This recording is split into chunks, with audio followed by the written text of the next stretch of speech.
Vamos lá. A semana passada, Barnabé e Saulo estavam em Pafos. Haviam saído de Antioquia para começar a primeira viagem missionária. Passaram por Salamina e chegaram em Pafos, atravessaram a ilha, pregaram ali. E agora eles estão saindo da ilha de Chipre e voltando ao continente.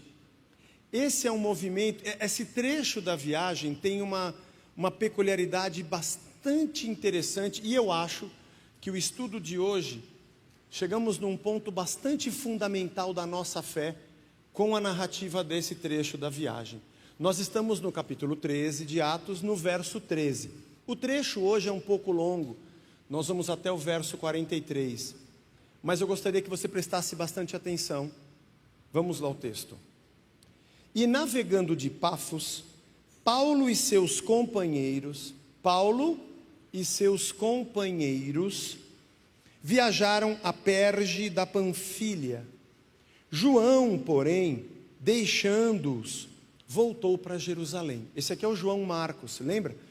O filho da Maria, na casa da onde foi o Pedro quando saiu da prisão. O Marcos que escreveu o Evangelho. João, cognominado Marcos. Ele estava com eles na viagem e agora ele voltou para Jerusalém.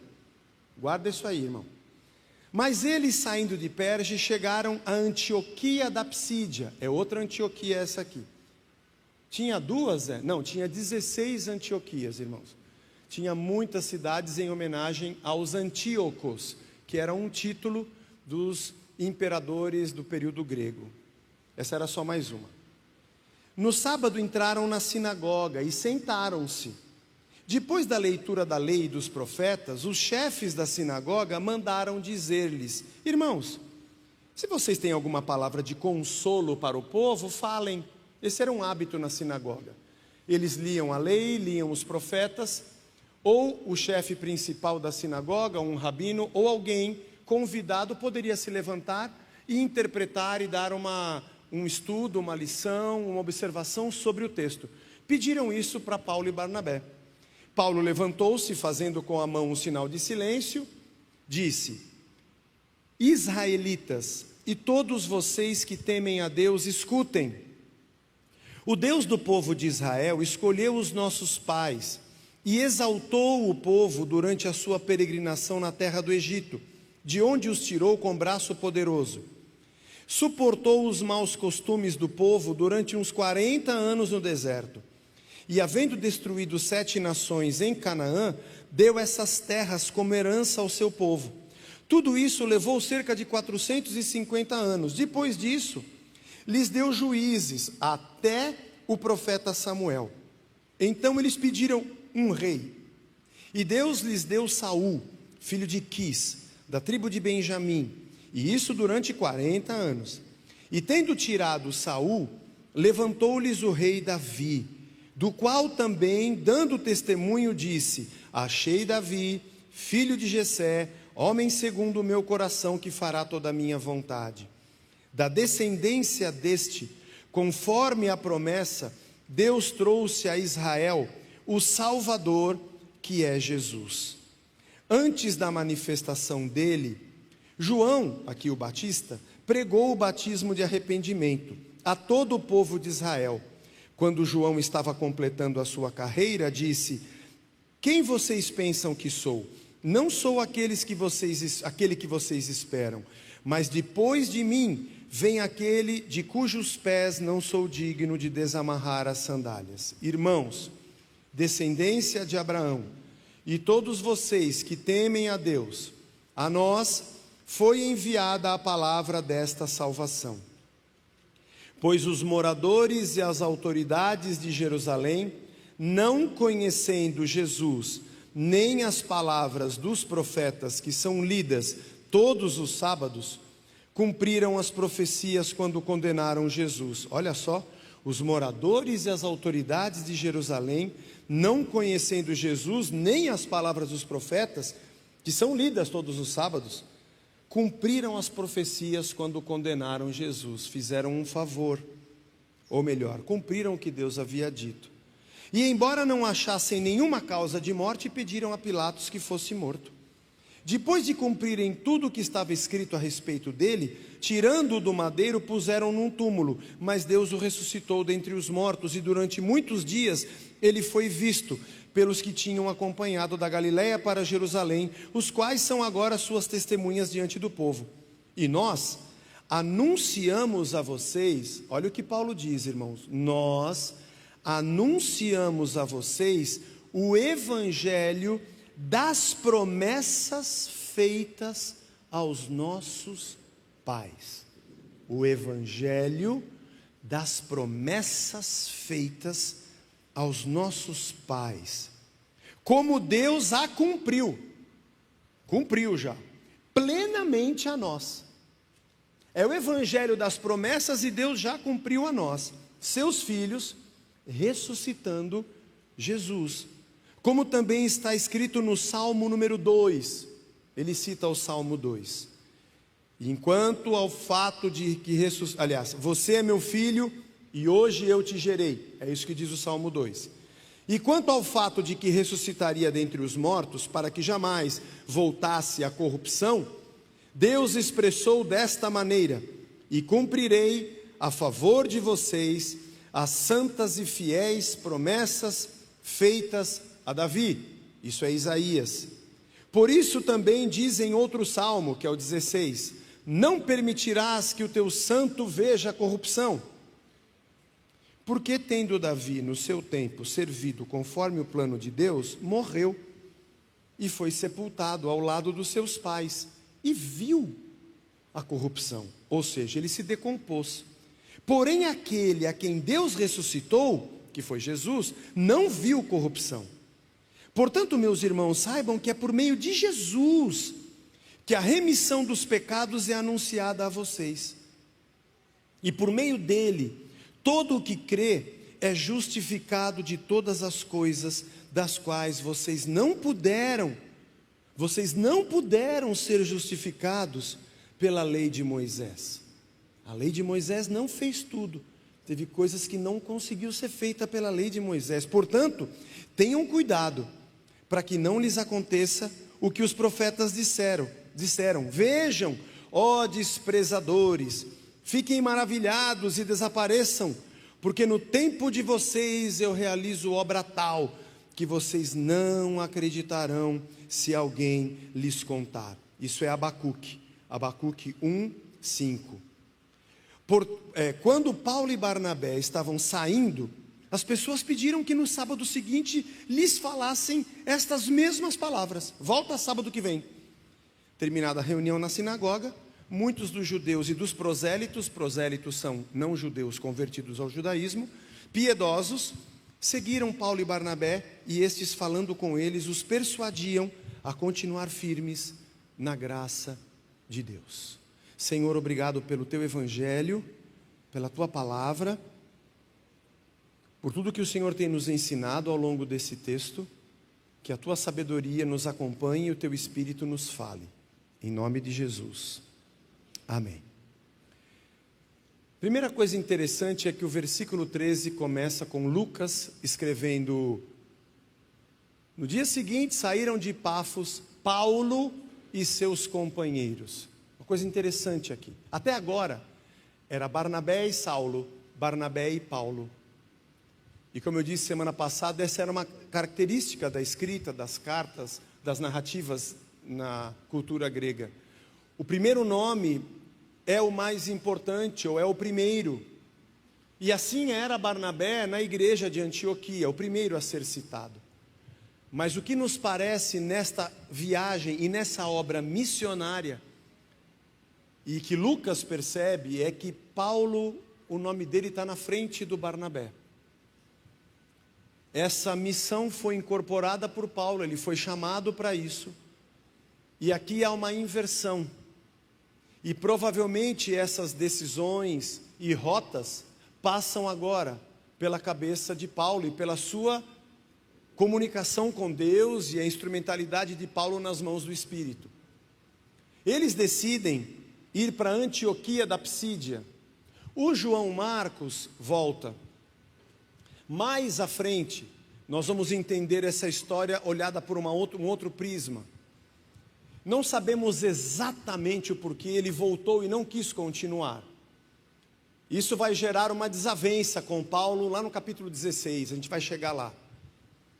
Talvez Marcos, pelos perigos, ou até pela escolha, ele volta para Jerusalém. Nós não temos a história nem o bate-papo que aconteceu em Jerusalém, mas a verdade é que Barnabé vai para Antioquia para ver o que está acontecendo lá e não volta para Jerusalém. Ele vai buscar Paulo em Tarso e a igreja começa a se desenvolver ali. E além de não voltar num primeiro momento, depois eles foram levar donativos, mas não voltaram no primeiro momento, agora eles saem em viagem missionária. E mais à frente nós vamos ver Paulo e Barnabé sendo chamados pelos apóstolos em Jerusalém para falar o que está acontecendo nessas viagens. O evangelho está indo. E Paulo está percebendo para onde ele deve ir. Antioquia da Psídia, nós temos um mapa aqui, pedi para o pessoal colocar o mapa rapidinho na tela. Olha lá, lado direito em cima tem Antioquia, da onde eles partiram, para Chipre, passam por Salamina, vão a Pafos, onde eles estavam até agora, saem de volta, navegam e vão ali para a região da Atalia, Perge, que é a cidade que está descrita aqui, e sobem de Perge até lá em cima, Antioquia da Psídia. Esse trecho, só esse trecho a pé, de Perge até Antioquia da Psídia, é de 160 quilômetros, numa região montanhosa, pedregosa, e, segundo relatos históricos, perigosa, com salteadores. Não tinha hotel no caminho, eles iam meio que desbravando a coisa, devem ter dormido ao relento. Em 2 Coríntios, Paulo fala das viagens, das noites passadas ao relento, dos perigos entre salteadores, dos perigos nas viagens. Com certeza, quando ele falou em 2 Coríntios 11 sobre isso, ele devia estar na cabeça um pouco com essa viagem. Mas a cidade lá em cima, de Antioquia da Psídia, era uma cidade importante, era uma colônia romana, foi administrada já segundo toda a cultura romana e as suas leis, o seu direito. Em termos geográficos, ela era importante para a regência e controle de tudo que ficava ao sul.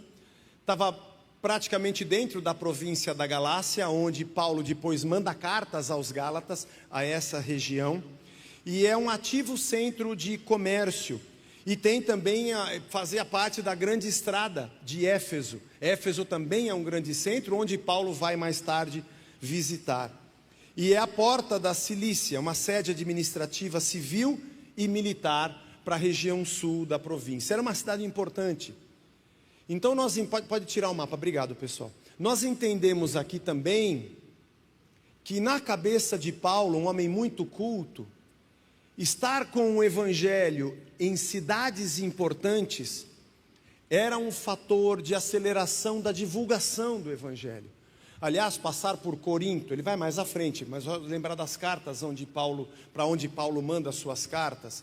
Mandar uma carta para Corinto, passar por Éfeso, passar por Filipos, estar em Roma, se bem que ele esteve lá preso, mas escolher Antioquia da Psídia, são cidades que têm uma importância. E que Paulo viaja por essa região sabendo que cidades que têm muito trânsito, seja de comércio, trânsito cultural, trânsito religioso, é também um fator importante para a disseminação do evangelho. E por isso ele vai para essa cidade. Pode ser que o João Marcos disse, mas aonde vai esse Paulo? Onde esses caras estão indo? A gente não vai para a Judéia, sei lá. Não sabemos o porquê o Marcos abandonou, mas ele deixa. E Paulo e Barnabé vão embora. Como de costume, vai numa sinagoga. E chega na sinagoga, é lida a lei, é lida os profetas, os trechos que eles rotineiramente faziam e liam nas reuniões de sábado na sinagoga. Havia reuniões em outros dias, mas a de sábado era a mais importante. Eles são convidados para dar a palavra e Paulo toma a frente. E eu acho que esse discurso de Paulo... Acho não. Nós estamos diante de um fato histórico fundamental da nossa vida. Essa pregação de Paulo, que pela primeira vez nós estamos ouvindo, o seu discurso e a sua pregação, é a pregação que vai acompanhá-lo por toda a sua vida. não é apenas a pregação que vai acompanhá-lo por toda a sua vida. É a pregação que se transformou a razão da sua vida. E Paulo virou o leme da sua vida para o anúncio do Evangelho e percorreu aquele mundo conhecido da época, pregando esta pregação. Ela foi a razão dele trabalhar e viver. E foi essa pregação a razão dele morrer. Em 64, provavelmente depois de Cristo, e provavelmente guilhotinado em Roma. Essa aqui é a mensagem que acompanha as cartas de Paulo quando você as lê. Se não estiverem todas, tem lapsos disso aqui em quase todas. Eu me lembro aqui um pouquinho de Colossenses, talvez menos. Mas em todas as cartas de Paulo, esse é o fundamento de tudo o que ele ensina. O Evangelho.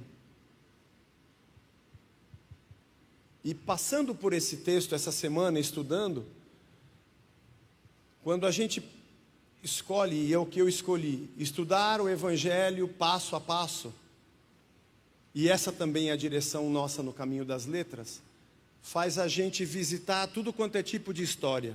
Essa aqui é uma.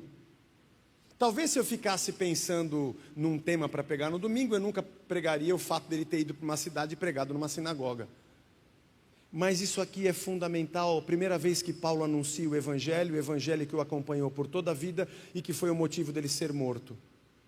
O Evangelho. Ele explica aos judeus o que é o Evangelho. E aqui eu vou parar para a gente falar sobre isso hoje.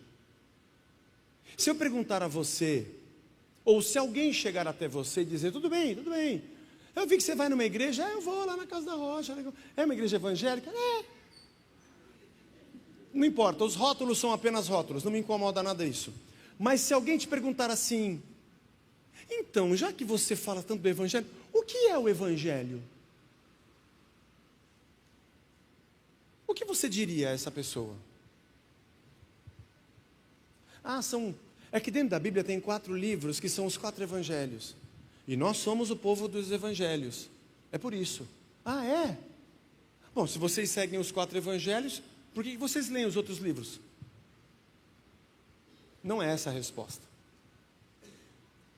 Quando eu falo aqui a palavra evangelho, eu não sei o que você está pensando. Quando Paulo falou a palavra evangelho, eu não sei o que eles estavam pensando. O que as pessoas pensavam.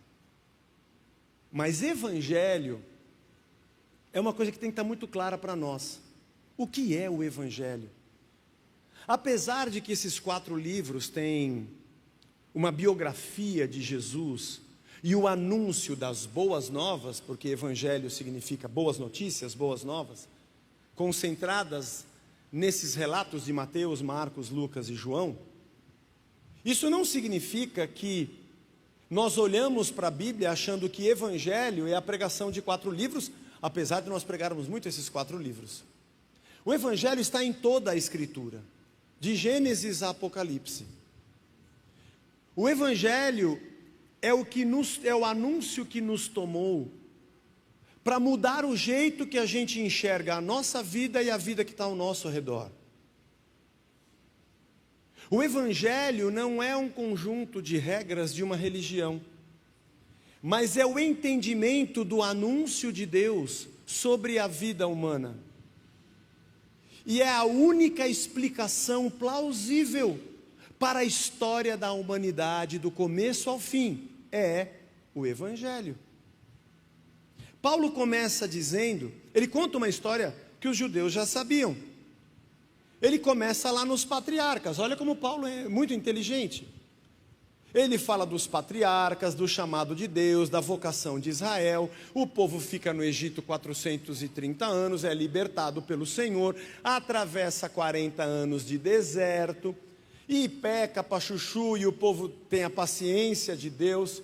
Depois Deus expulsa as nações da terra, e eles ocupam a terra prometida, e Paulo contando, e os caras ouvindo.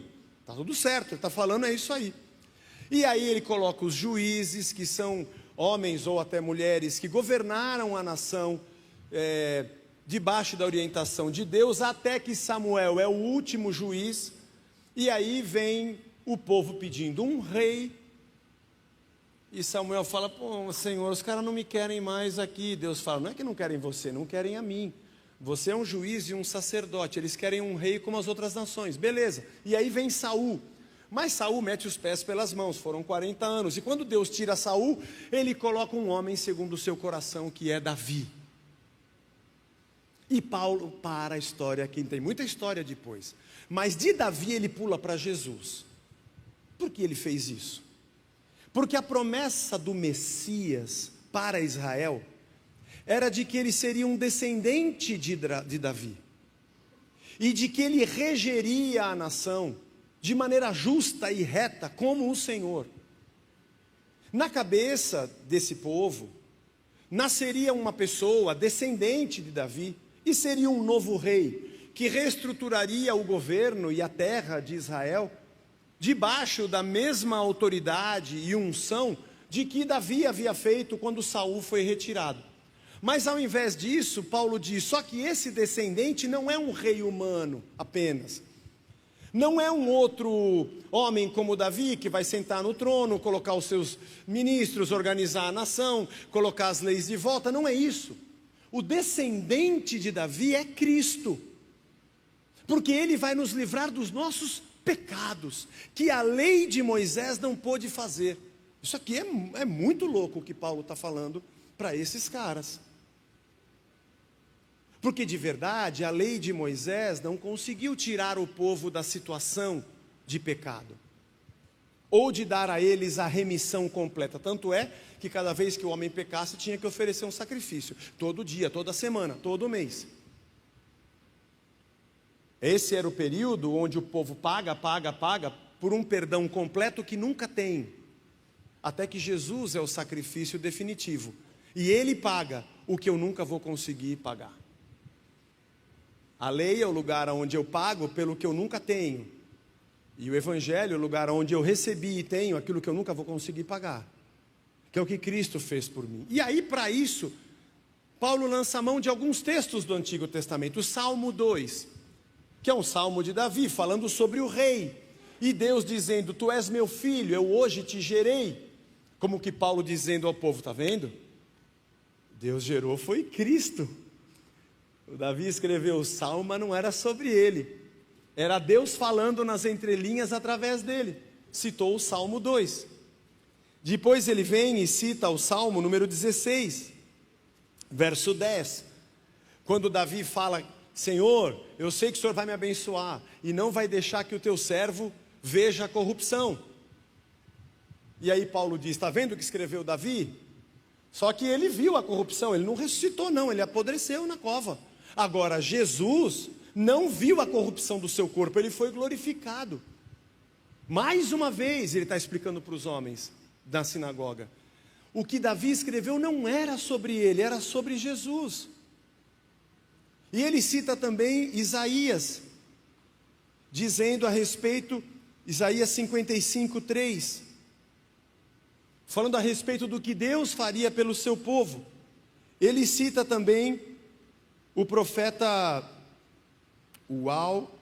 irmãos, por que eu me perdi hoje? Hoje eu me perdi 2 vezes também nas 9. Eu escrevi, e devo ter escrevido fora de ordem, porque eu não corrigi entre as 9 e as 11 o texto. Mas tudo bem. O Salmo 16: não permitirá que o seu santo veja corrupção. E depois ele coloca, está aqui, Abacuque 1:5. Olha só, vocês desprezadores, não desprezem o que Deus está fazendo, porque será uma obra maravilhosa que vocês nunca viram. Está dizendo: está vendo, gente? Vocês não podem ser desprezadores. Não é uma coisa comum, é aquele que nasceu de Deus, morreu e ressuscitou. Esse Messias é Cristo, não é um Messias humano, não é mais um movimento político de um país, de uma nação chamada Israel. É a ressurreição para uma nova vida. O tema ressurreição é central em Atos dos Apóstolos, porque a ressurreição é a maior prova para eu e você de que nós temos chance, de que nós não dependemos só desta existência. O Evangelho é o anúncio de que o Rei chegou. Vamos voltar um pouquinho do zero. Eu já bati nessa tecla algumas vezes, mas sempre que o texto que a gente está estudando passa por isso, eu falo de novo. Quando Deus cria o homem, Adão significa ser humano, humanidade. O problema de Adão não foi desobediência. Ah, você comeu do fruto. Esse não é o problema, você lembra disso. O problema é quando a serpente diz à mulher: se você comer do fruto e o homem comer do fruto, vocês vão ser iguais a Deus, conhecedores do bem e do mal. O pecado é a nossa tentativa de sermos Deus. Ah, Zé, mas eu não tento isso. Claro que tentamos, porque toda vez que estamos diante de uma encruzilhada, eu faço isso ou faço aquilo, eu faço o que a minha carne quer, eu faço o que eu acho melhor, é porque eu sou Deus de mim mesmo. A decisão sobre o bem e o mal é a decisão da escolha independente de Deus, é um grito de independência de Deus. Por isso Deus disse: se vocês comerem do fruto, para vocês conhecerem o bem e o mal, vocês vão morrer, porque eu sou a vida. Todo o desenvolvimento da história da humanidade, contido nas Escrituras, mostra para nós que nós estávamos mortos. Não, Zé, mas a gente vive, a gente respira. Nós somos movidos, o ser humano no mundo é movido por seus desejos, por suas compulsões, por seus instintos, por sua vontade, pelo seu prazer, pela sua alegria, pelas suas conquistas, pelo seu domínio, pelo seu controle. O ser humano é impulsionado por esse conjunto de sentimentos e desejos e vontades que parece que o tornam alguém que está realizando e vivendo. Mas enquanto não há o Espírito e a vida, esse movimento não é de Deus. E o seu destino é a corrupção e o fim. Ele já está morto. Paulo depois vai dizer em Efésios 2, nós antes de Cristo estávamos mortos nos nossos delitos e pecados. Éramos tipo Walking Dead, nós vivíamos e trabalhávamos, mas não havia vida ali. Esse movimento era apenas uma reação dos nossos desejos, mas não um impulso do Criador. Porque o grande problema do ser humano chama-se pecado. Não é a desobediência, a mentira e a fofoca. É esse estado de separação de Deus. O Evangelho dá para a gente isso aqui, ó. Eu olho para vocês aqui e eu não consigo enxergar o rosto de ninguém aqui. O irmão parece que tem barba, não é? Isso, olha lá.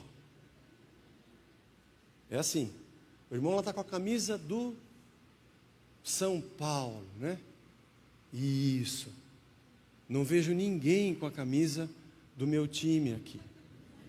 Aliás, já saiu a nova terceira camisa. E sempre alguém me dá uma de presente, sabe? Eu não recebi nenhuma ainda dessa nova, né? Mas eu não gosto de parecer que estou pedindo, pelo amor de Deus, irmão. Mas o que eu vejo através dessa lente que corrige o meu astigmatismo, corrige um pouco da minha hipermetropia, que eu não consigo ler de perto sem o óculos, mas isso aqui para mim é um borrão de perto. Você consegue ler assim? Não, assim eu não leio nada. Eu tenho que ler assim, ó. Sem o óculos, não, nem assim. Eu tenho que fazer um bagulho tipo assim. Mas com o óculos, quando eu tenho o Evangelho, essa história da queda, o homem se afastou de Deus. O Deus que o criou viu esse homem se afastando dele e morrendo. Por isso ele envia o seu filho, homem, para que o ser humano volte para Deus, sabendo que tipo de ser ele deveria ser, e não foi. Você entende isso? Portanto, quando eu olho para o cenário da vida humana, a lente do Evangelho me faz ler essa história. Qual é o problema do ser humano? Pecado. Não, o problema do ser humano, se eu trocar essa lente, o problema do ser humano é que ele não entende o direito do outro. É uma outra lente. O problema dele é que ele não entende que a economia tem que ser diferente. Ele não entende que a razão política tinha que ser outra. Ele não entende que a ideologia A, B ou C, todas elas respondem. A vertente A vai dizer que o problema do mundo é esse, e a solução é aquela, e a pessoa certa é aquele. A ideologia B, filosofias, sociologia, ciência política. Existe muita gente nesse mundo dizendo qual é o problema deste mundo.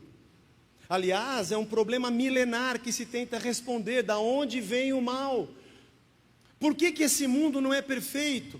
Por que as coisas acabam? Por que elas se deterioram? Por que passa? Por que a gente morre? Por que a gente envelhece? Por que tem maldade?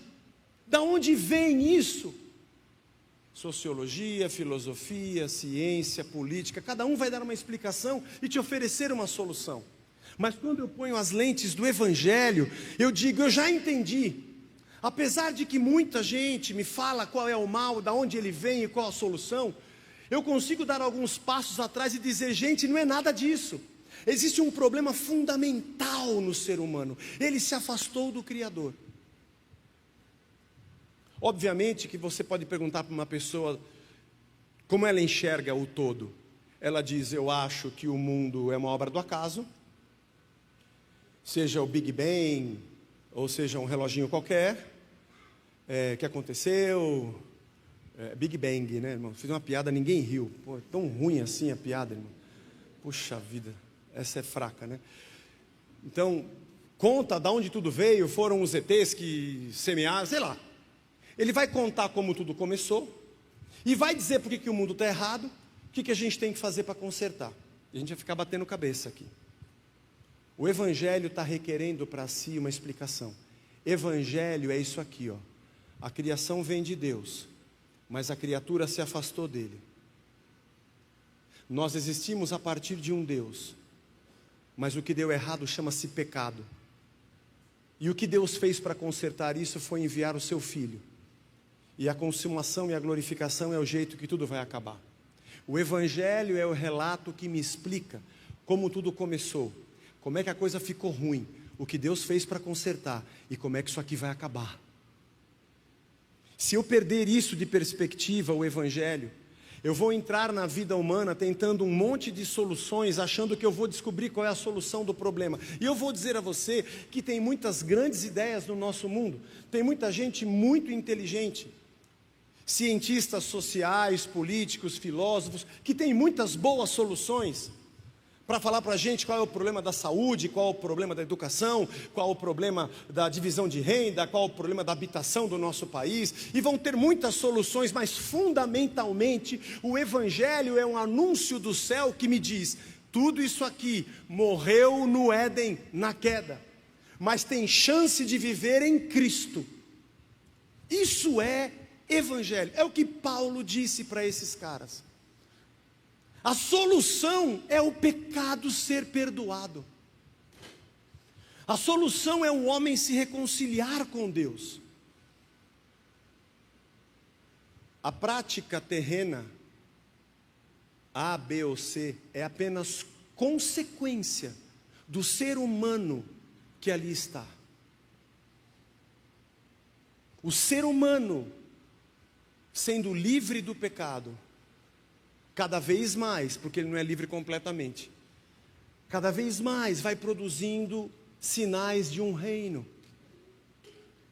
Essa semana eu falei num congresso e falei sobre isso. O Evangelho é a boa notícia sobre a vinda do Deus da vida. Fala também da nossa reconciliação com Ele e a nossa morte e ressurreição nele. O Evangelho é o anúncio de que Cristo e em Cristo há uma nova vida para uma nova humanidade, sob um novo reino para um novo mundo. A solução do Evangelho não é qual é o subterfúgio que eu tenho para resolver esse parafuso na terra. O Evangelho me anuncia que o problema está em toda a terra e em todo o ser humano.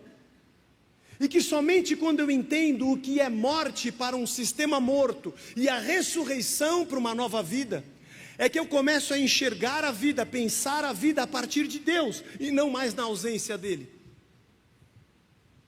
E quando alguém pergunta qual a origem do mal, para nós que temos a lente do Evangelho é muito simples.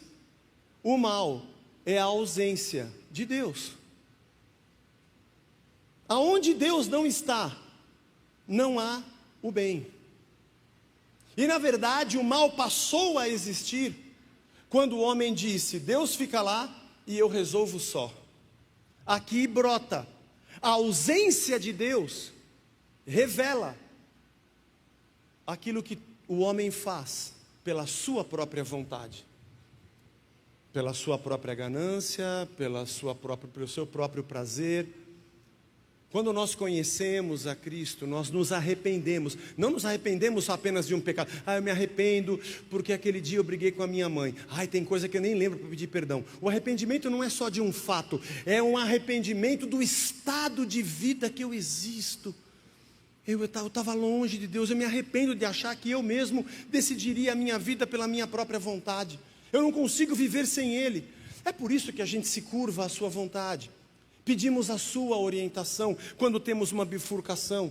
Eu quero restaurar aquilo que no Éden era tão perfeito, de Deus coordenando e vivendo com o homem. Eu quero de novo estar debaixo da orientação do Deus que comigo comungou a vida. Ele se fez presente na minha frente para que eu visse o quão longe eu estava dele, da perfeição de Cristo. E assim a gente se rende e ora e diz: Senhor, me ajuda. Eu quero ser uma nova criatura, eu quero nascer de novo. É o que Paulo está dizendo. Essa é a mensagem que acompanhou a vida de Paulo e fez ele morrer por isso. O Evangelho. E o interessante é que Paulo diz: esse Evangelho que eu anuncio a vocês é o Evangelho das promessas de Deus, e foram cumpridas em Cristo. Peraí. Quer dizer então que quando eu falo que eu creio nas promessas, eu vou te dizer: vai devagar como que você vai falar, irmão. Alguém leu o texto que Deus disse a Davi que ele venceria, os midianitas e os filisteus, e alguém te disse que aquela promessa dos filisteus é a sua para você tomar posse. Eu não posso te dizer isso, porque o próprio apóstolo Paulo está dizendo que as promessas se cumpriram em Cristo. Não era sobre a vitória de Davi sobre os filisteus, era sobre um plano de redenção humana. Não sou eu que estou dizendo isso, me perdoe. É o apóstolo Paulo que está dizendo. Ele está mostrando que há uma sequência entre as promessas de Deus para Israel, que se cumprem no nascimento do Messias. Ele é o cumprimento da verdadeira liberdade, da verdadeira vitória, da verdadeira conquista, da verdadeira terra, do verdadeiro reino. Não era terreno, não era humano, não era Israel, é um reino celeste, que apesar de não ter acontecido ainda, nós não partimos para a eternidade. Apesar disso, ele já está aqui. Ele já está aqui. Nesse corpo que ainda tem muito da vontade do prazer humano, mas também tem da vontade de Deus. Por isso que esse Paulo escreve aos Gálatas, no capítulo 5, dizendo que há um conflito da carne contra o espírito, que todos nós temos. Pecamos, nos sentimos mal, tem coisa que a gente fala: não vou fazer, isso aqui não é de Deus. A gente tem um conflito dentro de nós, porque a gente quer pela nossa carne, mas não quer pelo espírito. A humanidade que viveu longe de Deus desde o Éden, e todo mundo vivia sem a presença dele, agora tem a presença dele meio a meio. O reino habita em mim, e eu sou uma nova criatura, mas não na plenitude, no meio de gente que não conhece nada sobre Deus. Quem entende o Evangelho, entende que a grande solução da raça humana está no perdão do pecado, e na morte e no nascimento de uma nova criatura.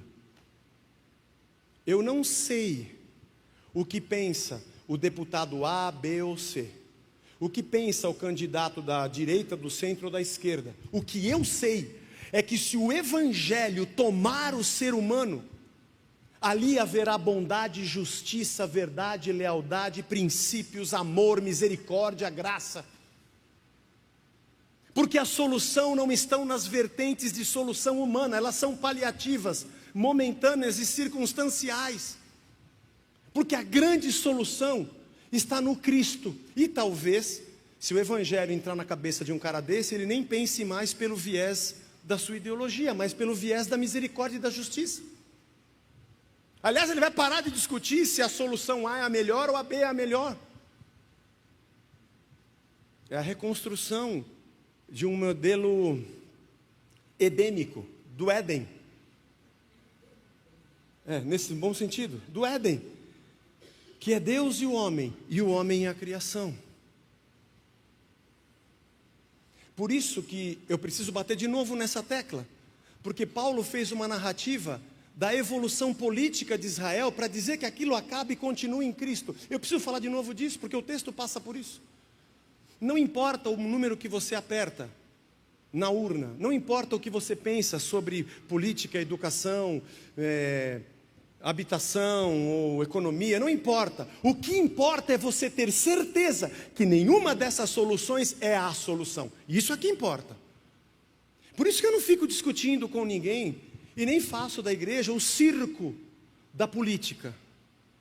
Porque eu não acredito que essa é a solução. Eu entendo que para o nosso momento aqui, talvez um pouco mais para lá é bom, um pouco mais para cá é bom. Mas eu entendo aqui dentro que eu não consigo me devotar, curvar meus joelhos, para dizer que essa ideologia é uma solução maior que o evangelho.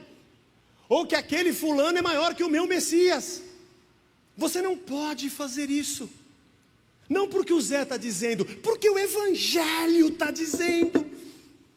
E não vale a pena a gente brigar pela solução que não é solução. A gente pode contribuir, a gente pode dar ideias, palpitar. O problema não é que o reserva que entrou é ruim. O problema é que a diretoria do clube não sabe contratar. Você está entendendo? Enquanto a gente discute que esse cara tem que mudar tudo. A solução é mais atrás. O problema do mundo se chama pecado. Por isso Paulo diz, é só em Cristo que tem a remissão do pecado e não na lei do Moisés. Isso aqui é uma declaração muito forte para dentro de uma sinagoga, que gastava o sábado lendo a lei e lendo os profetas. Aí ele usa a história da lei e dos profetas para dizer que aquilo aponta para Cristo. O que é o evangelho? É a boa nova que me anuncia que aquilo que começou em Deus e se perdeu na humanidade em Adão, Deus consertou em Cristo. E essas promessas culminam nele. Eu tenho os meus problemas aqui, você tem os seus. Sejam da nossa saúde, dos nossos relacionamentos, ou das nossas finanças, ou das nossas contas. Nós temos problemas aqui, mas esses não são os nossos problemas. Porque isso aqui tudo vai ficar. Como dizia aquela canção evangélica, do mundo não se leva nada, vamos sorrir e louvar. Isso. É de uma dupla, Silvio e Décio, o Santos e o Pitinini. Gente, a gente acha que se curvar a dois senhores é servir a Deus e uma outra entidade em outra religião. Fica preocupado que você foi no casamento numa outra igreja, você não pode entrar porque... Você acha que isso é se curvar a outro Deus? Se curvar a outro Deus é colocar na tua mente uma outra ideologia, achar que tem outras soluções ou outros tipos de movimentos messiânicos capazes de resolver a humanidade fora do evangelho. Isso é se curvar a dois senhores. Não sou eu que estou dizendo. Quem disse isso foi Eliseu. Quando Naamã, o rei da Síria, que era leproso, ouviu de Eliseu, mergulhe 7 vezes no Jordão, e ele foi curado. Vai ler lá em 2 Reis. Aí Naamã fala para ele, e agora? Eu sou general da Síria. Quando eu tenho que entrar no templo de Rimon. E o pior é que o rei se apoia no meu braço. Entre o rei e o general no templo de Rimon, e eu vou ter que entrar lá no culto a Rimon. O que eu faço agora, o Eliseu? E Eliseu falou, vai tranquilo. Você sabe o Deus que você crê. Você está cumprindo só um rito político, militar do seu país. Não é o que acontece aqui, é o que acontece aqui. Se curvar a outro senhor, não é isso. Se curvar a outro senhor é você carregar dentro de você uma outra lógica de redenção humana fora de Cristo. E a maioria das pessoas que militam no meio evangélico e que não conhecem o evangelho, se curvam a outro rei e a outros reinos, em nome de um evangelho que não é evangelho. Não é à toa, não é o nosso foco aqui, mas tinha muita coisa para falar, que é exatamente na carta aos Gálatas, que foi para essa região, que no capítulo 1, verso 6, Paulo diz, vocês estão seguindo um evangelho que não é evangelho. Ele tem um nome de evangelho, mas ele não é evangelho. Não é à toa que é para essa região que Paulo escreve isso. O que é o evangelho? É a compreensão do Deus da vida, que se fez presente na terra e me disse, começou daquele jeito, desandou na queda, mas eu sou o caminho de volta em Cristo, e é assim que vai acabar. Todo o resto da nossa vida está debaixo disso aqui, do evangelho. Por isso que o evangelho nos liberta, nos emancipa, ele nos arranca das tentativas de domínio da nossa cognição, através de frases e narrativas e construções de ideias filosóficas ou ideológicas que roubam a nossa adoração. Porque hoje a gente vê mais evangélicos discutindo ideologias políticas do que o evangelho. E o pior é que eles fazem isso usando textos do evangelho. Gente, nós estamos numa loucura, mano. Está todo mundo louco. É outra música evangélica do Silvio Brito. E tem um oba depois. Para o mundo que eu quero descer. O que está acontecendo com o evangelho? Não, com o evangelho não está acontecendo nada. Ele continua por milênios a ser o anúncio da vida de Deus ao homem. Isso é o evangelho. Eu encerro. Você se lembra quando Josué vai entrar na terra prometida, Deus fala para ele, você vai dar 13 voltas em Jericó. Não, Zé, era 7. Não, irmão, 7 é o que você aprendeu na sua igreja, são 13. Durante 6 dias você dá uma volta a cada dia, são 6. E no 7º dia você dá 7. 7 e 6 são 13. É uma teoria zagalônica. O Zagalo tem o número 13. Então, Deus usou a teoria zagalônica. É 13, tá bom. É que o pessoal fala, tá bom. Foi a primeira cidade que ele conquistou. Deu lá as voltas na muralha, gritou e a muralha caiu. Você lembra o que Deus disse a Josué? Ó, Josué, agora fica tranquilo, já aprendeu como é que funciona, né? Ele conquistou outras 32 cidades além de Jericó. Agora é só sair dando volta que resolveu o problema, já te dei a fórmula. Mas Deus não disse isso para Josué. Nem Josué pensou isso. Caramba, era só dar volta, Senhor. Fica relax, deixa que eu me viro agora. A cidade de Ai, que foi a seguinte, foi diferente. Aliás, em todas as outras 31, foi diferente. Cada uma teve uma história. Deus não deu para ele uma promessa para dar um jeito nessa terra. Ele só deu a Josué um princípio de relação. Eu te digo que é o bem e o mal, e eu te falo por onde você deve andar. Aliás, quando foram entrar na terra prometida e passar o Jordão, ele disse, manda a arca aí na frente, 1 quilômetro na frente de vocês, porque o caminho que vocês vão passar, vocês nunca passaram antes. Eu digo para vocês por onde ir. Agora nós hoje é que pegamos esses textos de promessa e fazemos deles formulinhas mágicas pagãs para obrigar Deus a fazer milagres. Isso não é evangelho. Isso é uma crendice, isso não é fé. Isso é uma crendice. Foi essa pregação que fez Paulo viver, e foi por causa dessa pregação que Paulo morreu. Mas foi essa pregação que trouxe a gente até aqui hoje, porque o Evangelho é o anúncio do mundo criado por Deus, que caiu no Éden, foi resgatado em Cristo e vai viver a eternidade com Ele. E enquanto não chega a eternidade, nós já somos um sinal daquilo lá, ainda aqui. Mesmo que imperfeitos e ainda pecando, mas a cada dia sendo regenerados pelo seu Espírito, transformados pela sua vontade. Esse texto de hoje, apesar de ser bastante informativo, ele é fundamento da vida.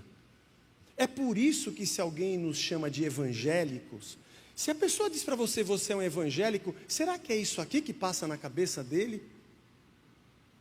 Vamos embora para casa com esse pulgueiro atrás da nossa orelha, não uma pulga. Quando alguém diz fulano é evangélico, os deputados evangélicos decidiram lá. A vontade dos evangélicos no Brasil, não sei o que. Quando eles falam a palavra as pessoas que não nos conhecem falam evangélicos, é nisso aqui que Paulo disse que eles estão pensando. Essa galera, evangélicos, são aqueles que não se encaixam nos nossos modelos, que entenderam que são pecadores e que estão longe de Deus, e eles voltam para Jesus para praticar mais justiça, mais retidão, mais santidade, mais honestidade, mais amor, mais misericórdia. Creem no juízo de Deus e na misericórdia de Deus. Aliás, porque eles decidiram que eles morreram para esse mundo e andam segundo um outro paradigma e não segundo as nossas ideologias. Será que quando eles falam a respeito dos evangélicos, é isso que permeia a mente deles? Resposta: infelizmente, não. O que Paulo disse aqui é uma das coisas mais importantes da Bíblia, se não a mais importante: o anúncio do Evangelho. Que a gente começa a perceber na queda, ao longo da história das promessas e do povo, na vinda de Cristo e na consumação dos tempos. Está na Bíblia toda. Essa história está na Bíblia toda. E é aqui que a gente se abriga para dizer: como é que você enxerga o mundo? Eu enxergo o mundo segundo a lógica do Evangelho. Eu tenho uma ideia de como começou, de quem eu sou nessa história, do que está errado, do que Deus fez para consertar e como é que isso aqui vai acabar.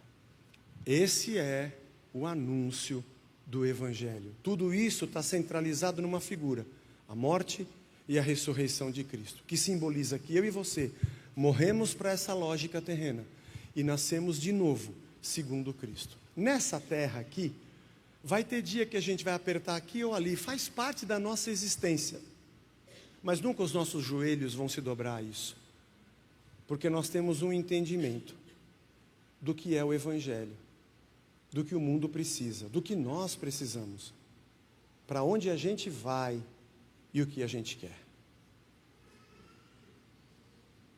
A pregação de hoje nos ajuda um pouco a sermos igreja e a colocar nossas ideias no lugar sobre como anda a nossa fé. Vamos ficar de pé? Senhor Jesus,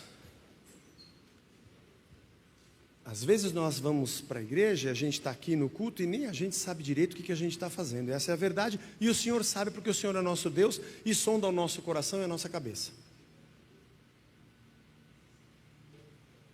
E talvez um texto como esse de Paulo e essas ideias colocam tanta luz, esclarecem tanta coisa para a nossa vida. Senhor, aqui nessa terra a gente tem muita luta, de todos os tipos. Essa vida aqui é uma vida que acaba, mas enquanto a gente vive aqui, a gente tem a verdadeira vida, que é Cristo. O Evangelho nos diz que nós morremos para isso aqui e nascemos de novo para Cristo. Nos impede de dobrarmos os nossos joelhos a outra fé, na verdade a outra crença. Traz a gente de volta na nossa mente e coração para o Evangelho, o anúncio da ressurreição. É outra vida. Senhor, nos livra das crendices ligadas à Bíblia que não são Evangelho. E nos traz de volta para o centro da Tua vontade. Obrigado por essa manhã. Obrigado pelo Teu ensino. Obrigado pelo Teu amor. Leva a gente em paz para a nossa casa. Traz a gente de volta no próximo domingo. Nós somos Teus, em nome de Jesus. A história que Davi contou tem um capítulo importante. No deserto, Deus mandou maná, coluna de fogo de noite, nuvem de dia, codornizes para eles terem carne e água que saía da rocha. E naquele momento desértico, a mão de Deus, da sua graça, sustentou o seu povo. Mas eles tinham que saber que eles iam para uma terra. Enquanto estavam no deserto, Deus estava com eles. Mas o texto diz que o primeiro dia que eles colheram o fruto da terra, o maná parou de cair, não precisava mais. Chegou o reino. Eu não quero dizer a você que nós vamos ser escapistas e que nós olhamos para esse mundo e dizemos, vamos ficar fechados na igreja louvando porque esse mundo é só... Não, nós estamos no meio de tudo, irmão. No meio do deserto. Fica tranquilo, peça e espere, porque Ele põe coluna de fogo, Ele põe nuvem, Ele traz água e Ele traz maná. E a gente vai ter muitas soluções aqui que a mão dEle vai nos abençoar. Só não pense que a sua vida se resume ao deserto e que você é um habitante do deserto. Nós temos uma outra vida e um outro reino que nos espera e já deve morar aqui, para a gente saber que o que está aqui nesse deserto é passageiro e circunstancial, é transitório e paliativo, mas a nossa vida é muito além do que o que a gente vê aqui. Deus nos abençoe, uma boa semana, dá um abraço no seu irmão, você que nos assistiu, até a semana que vem.